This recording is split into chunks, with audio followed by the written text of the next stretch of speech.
Hi there and welcome to another session of Accountancy for the 12th Standard with me, Vishwanath sir. We are right now in part B of the analysis of financial statement where we are doing comparative statements and common size statements. Last time when we last finished, we discussed what are comparative statements, and of course we also discussed the other tools of financial statements, but we laid an emphasis on comparative statement. In fact, this chapter we shall be laying emphasis on comparative statements and common size statements. Now let us see what are the objectives. Today let us start off with what are the objectives or purposes or utility of comparative statement analysis, okay, or comparative statements. Fine. The first, let us discuss what are the main objectives of comparative financial statements. Number one, the data presentation becomes simple and comparable. If we put the things in the correct place, it is put in the correct columns and it is put in the correct places, then it is very easy for you to derive something when it's put in a tabular form. Thus, presentation is good, we are able to understand it, we are able to compare it, and we can draw conclusions very easily. So, the first point was data presentation becomes simple and comparable. So, comparative statements or comparative financial statements is a statements with data for more than 2 or more years in a tabular form. Since it's in a tabular form, the presentation becomes simple, it is understandable, and it can be comparable. So it helps us draw conclusions easily. Okay, so these conclusions we can draw very easily. Second, it indicates a trend. Comparative statement or comparative financial statement gives you information about affecting the financial position and performance of an enterprise. So you come to know that there is a particular trend. In certain cases, it is a good research work. It is an indication of a trend. Thus, it helps in the forecasting.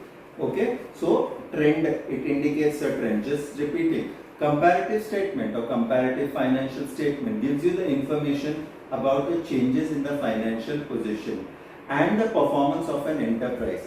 It is an indication of trend. Okay, and when there is a trend, it helps in the process of forecasting. Okay, so this is your second objective or purpose of utility of comparative financial statement. Coming through point number 3, indicates the strengths and the weaknesses. The comparative financial statement or the comparative statements indicates the strengths and the weaknesses of an enterprise with respect to liquidity, profitability, and solvency. Okay, so what does it do? It indicates the strengths and the weaknesses. So we come to know what is the financial position, why has the profits gone down, how has it affected, are the loans being repaid on time, is there an increase in the value of the assets. So all these things we come to know at once. So we come to know the signals, we come to know what is the strengths, we come to know what are the weaknesses of the enterprise with respect to liquidity. Liquidity means how fast can you spend your cash. Profitability means what are your profits, okay, are you earning enough profits. And solvency, whether you are able to dissolve your debts or no. So there is long-term solvency and there is short-term solvency also. You have different ratios for that, and this is only these ratios can only be analyzed if your comparative statements or common size statements are arranged in a corrective order. Okay, so this was indicating the strengths and the weaknesses. Let's come to point number 4. Point number 4 tells comparison with other firms and industry performance. So this is known as inter-firm comparison. Okay, so comparative statement or comparative financial statement helps in helps in the comparison of an enterprise's performance with those of other enterprises or with that of industry standard. So what does it do? Comparative financial statement or financial statement analysis, okay, helps in comparison of a enterprise's performance with those of other enterprises. So we come to know how well we are placed. What is our profitability when we are comparing with the others? What is our sales in comparison to the other? So we can take certain important decisions on the basis of what is the comparison. Okay, then your last objective is forecasting and planning. From anything which you see, you're able to forecast. That's the most important thing.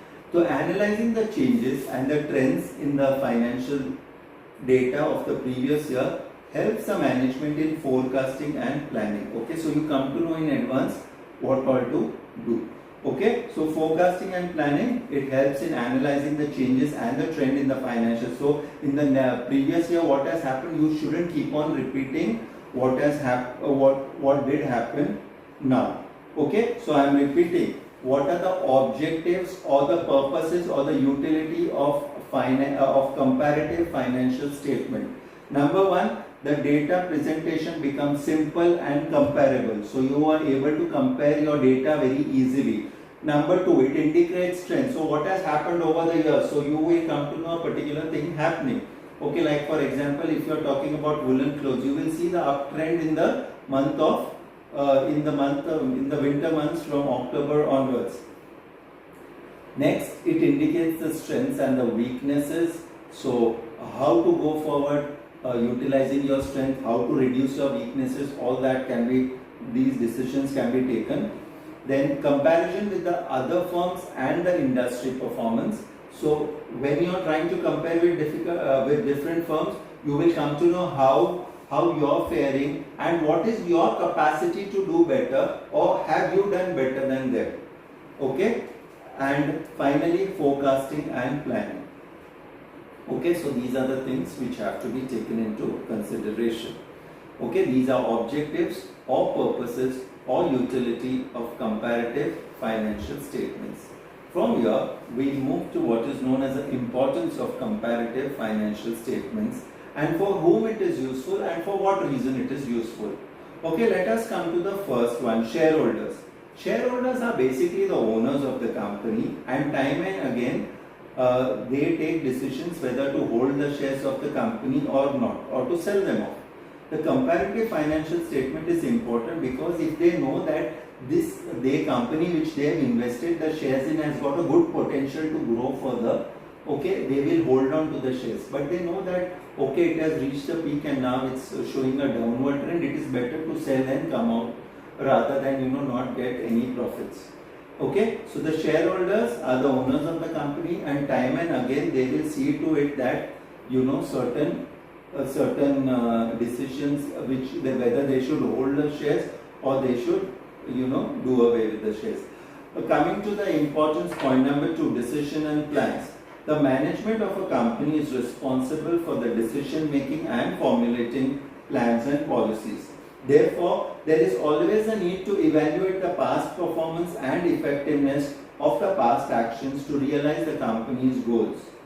For that purpose, the financial statements are important to the company management.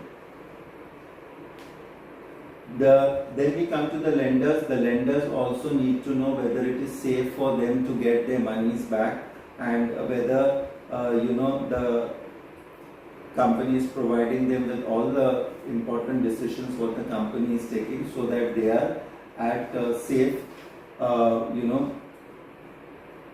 safe hands. Then investment decision is probably one thing, is the potential investors who want to invest in the company, and